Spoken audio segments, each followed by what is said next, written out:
O Daniel, shut up the words and seal the book until the time of the end. Many shall run to and fro, and knowledge shall be increased. Daniel 12:4.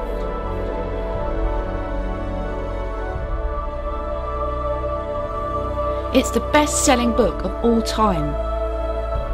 It has hundreds of authors, and yet a common thread. It ranges from history to poetry, and wisdom literature to prophecy. It has huge amounts of text stolen and copied from other cultures. It spans a vast period in time.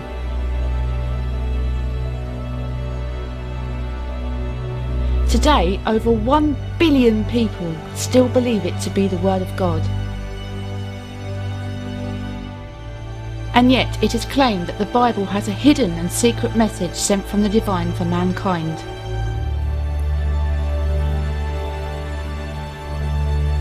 A message of such importance that man has been unlocking it piece by piece for centuries.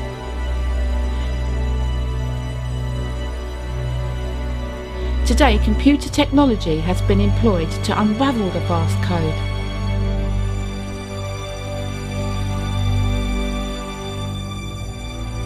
Not even mathematicians doubt that there is indeed a code within the pages of the Bible.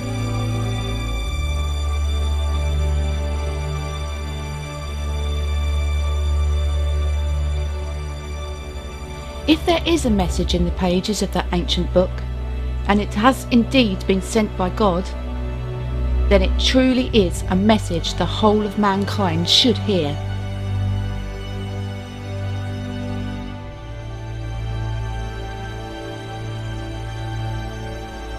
Pestilence, disease, famine, world war, and the end of time are all hidden.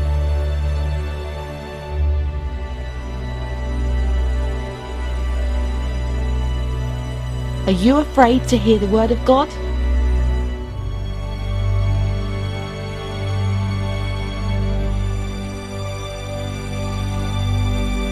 It is the glory of God to conceal a thing, but the glory of kings is to search out a matter.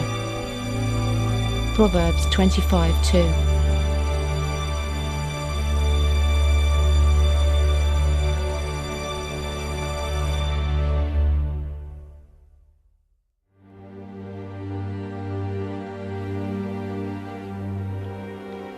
It's time to unlock the code and discover the future of mankind.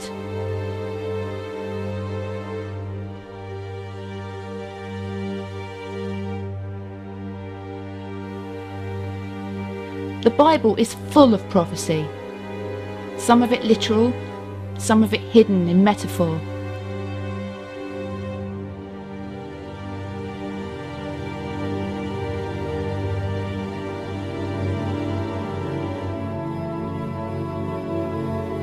The very last book of the Testament, Revelation, is a full-on cataclysmic prophecy of the end of time, or so we are told.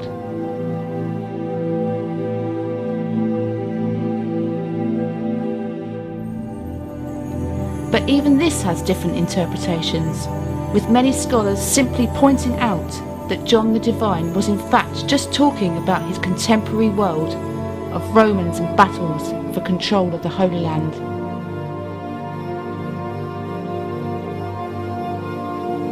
But what if there were another layer beneath the literal and metaphoric meanings?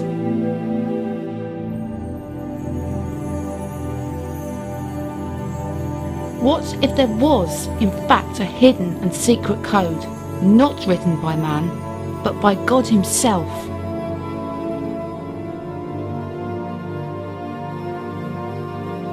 A series of predictions about future worldwide events that only the chosen ones could understand.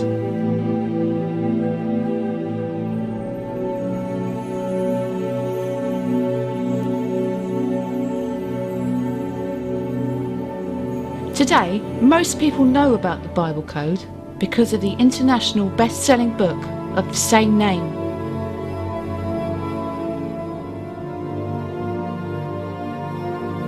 But in truth, the secret of the code has been known for hundreds of years.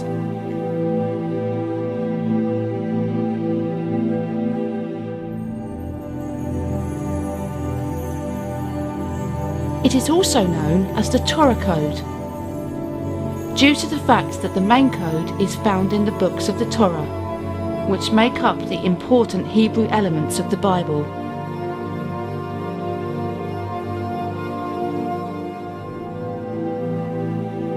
In short, the code is found by numerically selecting letters from the book and reinterpreting them. It is believed the original scribes included this code to keep their message hidden from enemy eyes.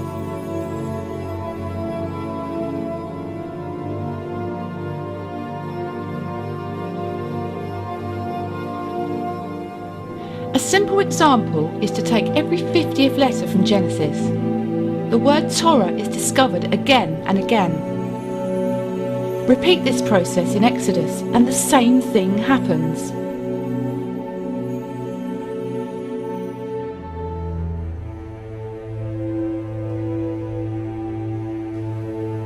This is no coincidence, and it is proof positive that some form of mathematical structure of coding took place.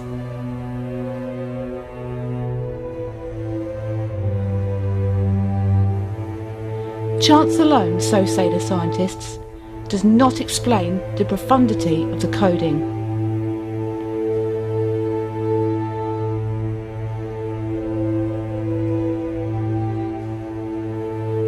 In 1994, 3 Hebrew scholars released a paper to the scientific journal, Statistical Science, entitled Equidistant Letter Sequences in the Book of Genesis. Another way of saying code.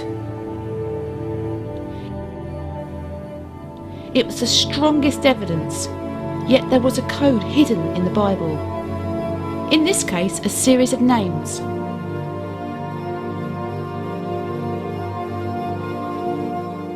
What was remarkable and scary to a great many people was the fact that the people named had not existed until centuries after the text was written.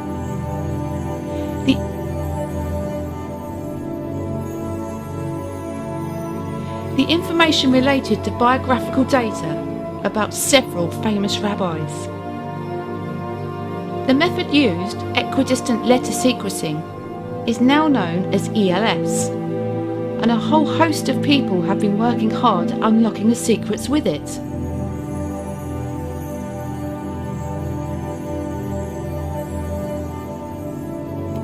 ELS caused a worldwide stir among scholars and the general public.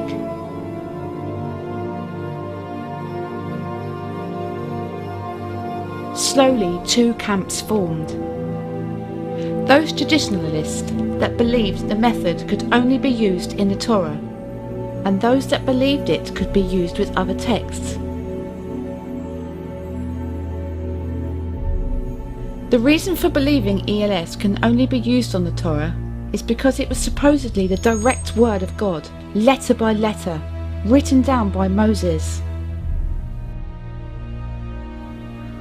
All other texts are therefore human creations and interpretations. A third group also emerged, the skeptics, who began silently working in the background to refute the bizarre claims. A great many of the so-called predictions found in the Bible Code have come true. The author of the Bible Code, Michael Drosnin, sent a letter to Barack Obama stating that he would win the election 6 months beforehand. He also predicted that he was in great danger of being assassinated, but that the code said it could be prevented.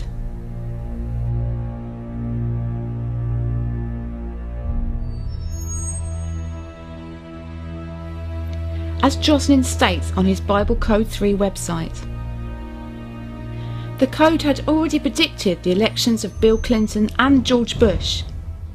It had already predicted the assassinations of both John and Robert Kennedy, and Israeli Prime Minister Yitzhak Rabin.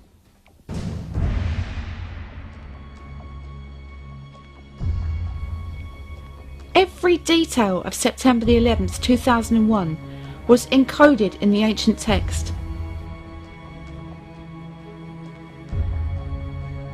The rise of Osama bin Laden, the fall of Saddam Hussein, both Gulf Wars were all in the code.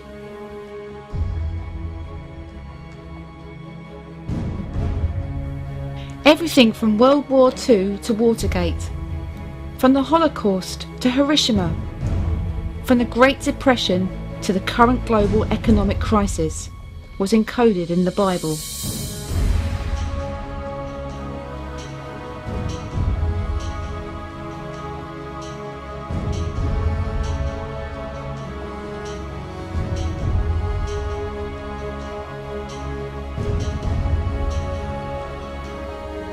So far, the Bible codes have predicted correctly swine flu outbreaks, earthquakes, tsunamis, terrorist attacks, hurricanes, elections, assassinations, and more.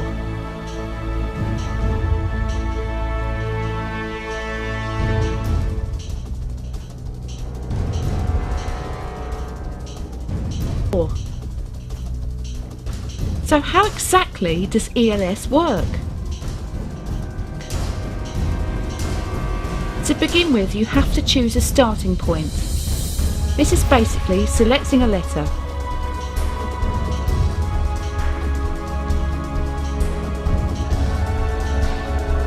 Next, you have to decide on a number or a skipping number.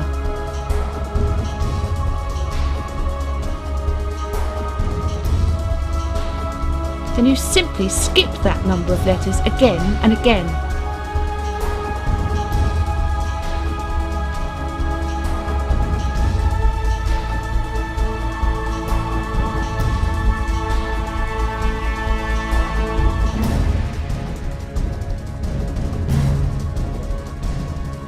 You ignore spaces and punctuation.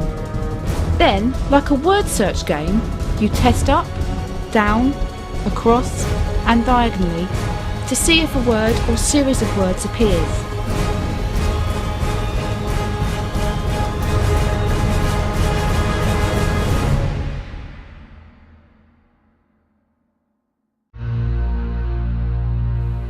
This is one of the problems that skeptics would later jump on, stating that it allowed too much wiggle room for manipulation.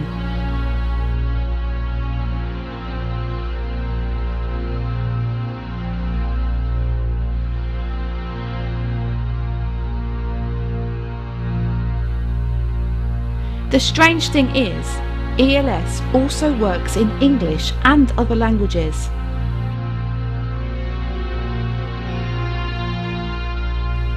But most ELS work is done in Hebrew, and only with the Torah by those of the Jewish faith.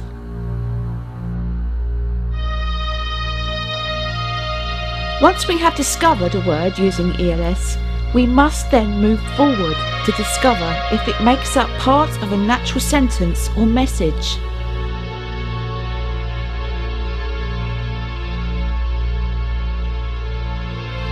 Haralick and Rips, two ELS proponents, discovered the following sentence in this manner: "Destruction I'll call you, cursed is Bin Laden and revenge is to the Messiah."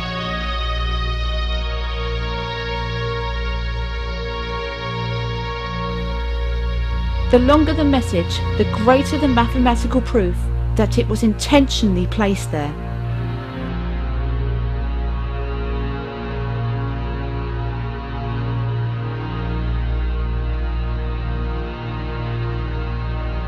The shorter the sentence, the greater the chance it appears by accident.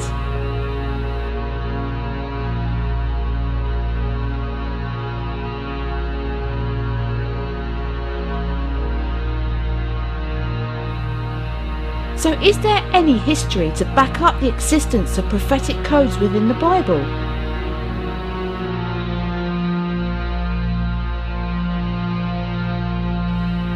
For centuries, the Jewish people had a tradition of prophetic interpretation.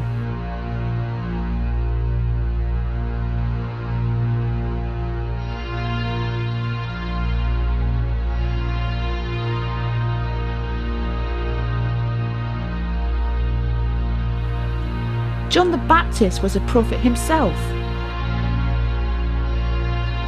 bringing the word of God and telling the world Jesus was on his way.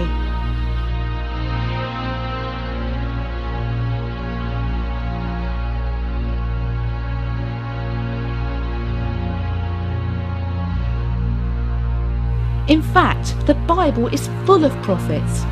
It's basically a prophetic book.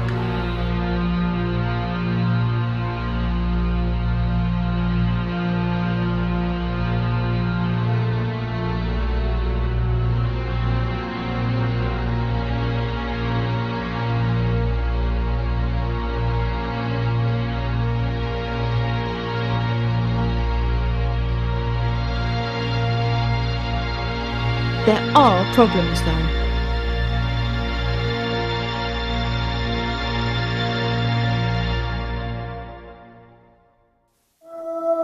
Exegesis is the science of drawing out meanings from texts.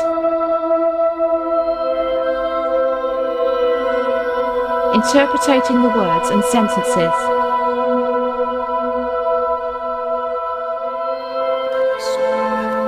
This can easily lead into eisegesis.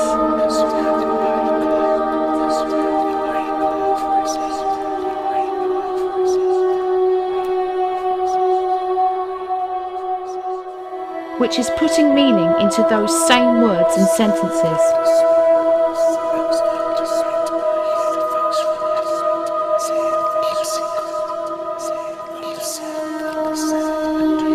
Here's an example.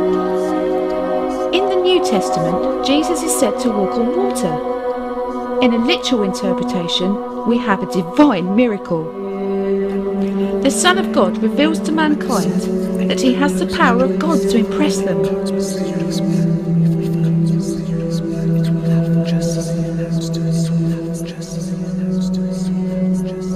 But there is another meaning, and this one comes from what is known as the Gnostic tradition.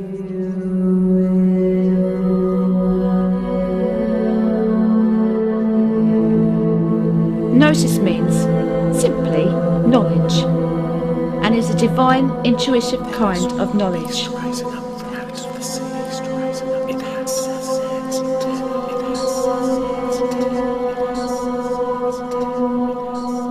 A little like the knowledge hippies claimed to gain when they took drugs in the 70s. In fact, drug use amongst religious Gnostics is well documented.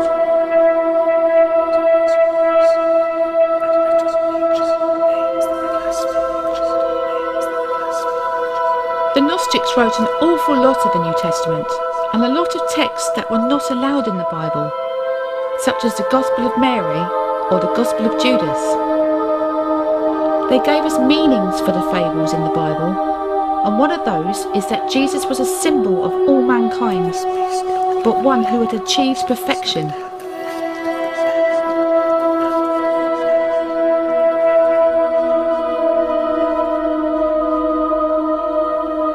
This is why he was called the perfect man.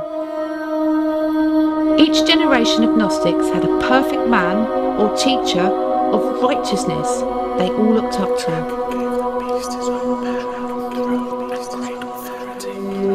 That particular man was said to be able to walk between both worlds, that of heaven and of earth. Water was a place full of life, and yet it was somewhere we as humans cannot survive.